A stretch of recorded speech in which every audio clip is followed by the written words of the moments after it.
Hey, what is going on, guys? It's Lunan, and today we're unboxing the Akko 3068 Silent. Stay tuned for the end. We'll be doing a typing test. So let's just have a look around the box here. Also, this will be a post recording.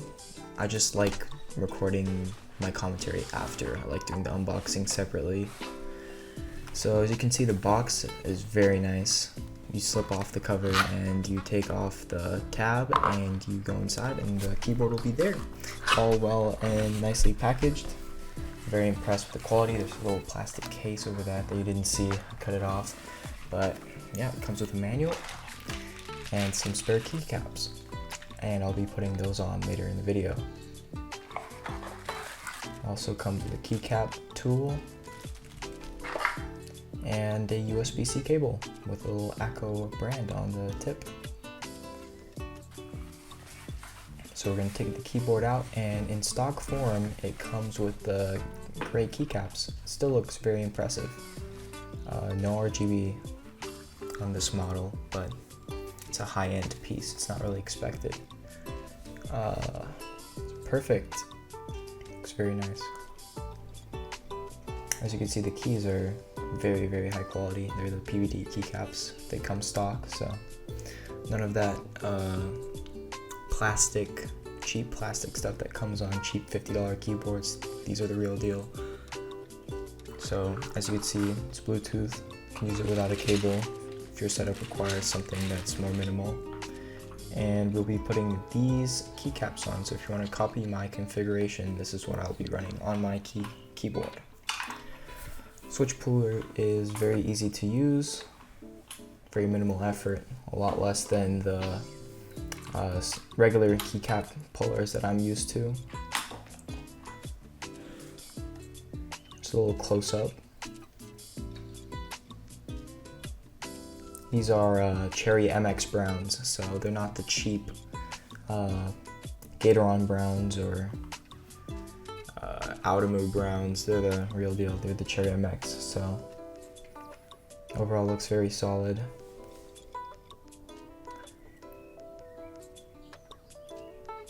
So we're gonna put on the keycaps and we're gonna see how it looks.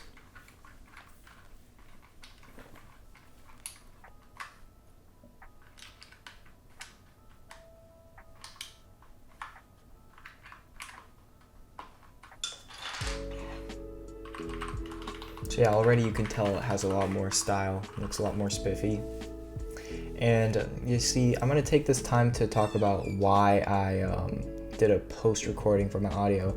I feel like it gives me a lot more freedom to like give you B-roll and nice cinematography without having to talk into the microphone while I'm reviewing. So overall, I'm very impressed. Here it is next to my GK61.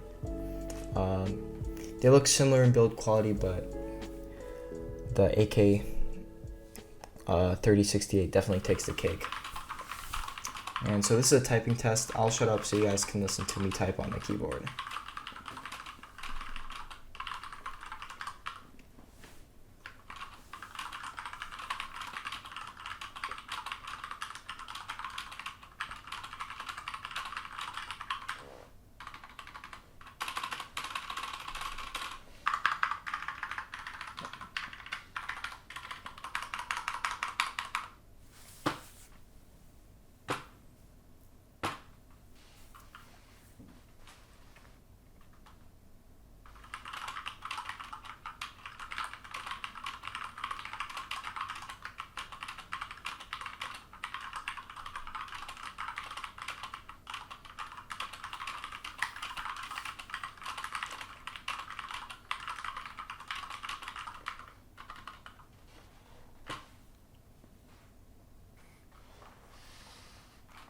So we're going to take out the GK61 and do a similar typing test.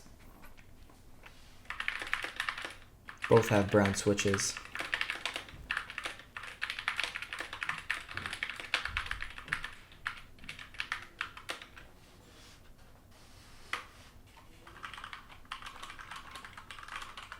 So as you can see, the The AK, it's a little bit more silent, but it definitely has a more satisfying click. I would say it feels less cheap and plasticky. This one feels like you're almost bending it. I don't know, it has a weird bendy feeling in the sound. So yeah, overall I like both keyboards, but yeah. Hey guys, just gonna do a one take outro. So I hope you guys enjoyed the review. This was sent to me by Banggood. I told a couple of people on my Discord channel about this before, so I got the camera working again. It works nice, and I really like this keyboard. If I didn't touch on it earlier, I just feel like this keyboard is definitely in that enthusiast range. Like, the keycaps are way more smoother and way more satisfying to click than the budget keyboard. That doesn't mean that the budget keyboard isn't where it's at. I'd say if you only had $50, definitely you should just go with the keyboard and be happy with it, the GK61. But if you want something that's more professional, looks, has more aesthetics, higher build quality, and a better brand name, I would go with the Akko. It's just one of the best keyboards I've ever used. And if I didn't mention already, it has Bluetooth. So if you want to keep that clean aesthetic on your desktop, you can just have it on Bluetooth mode and it should work quite well. If you don't like keyboards without RGB, then I guess you're out of luck, but there are plenty of other options out there for you. This, on the other hand, is more refined, and I'm really happy that this was sent to me because it's one of the best keyboards I've ever used. So this has been Lunin or Lado, whatever my name is. I might change it. I don't like my channel name because it was from my Minecraft days, so I might just change it back to something like Lunin, where at least it's a name. So thank you guys for watching. I'll do more videos in the future. I just have a lot of college stuff, SAT stuff that I have to get out of the way right now. So after November, a lot of that pressure will be going away, and we'll see what college I get into. So yeah, peace.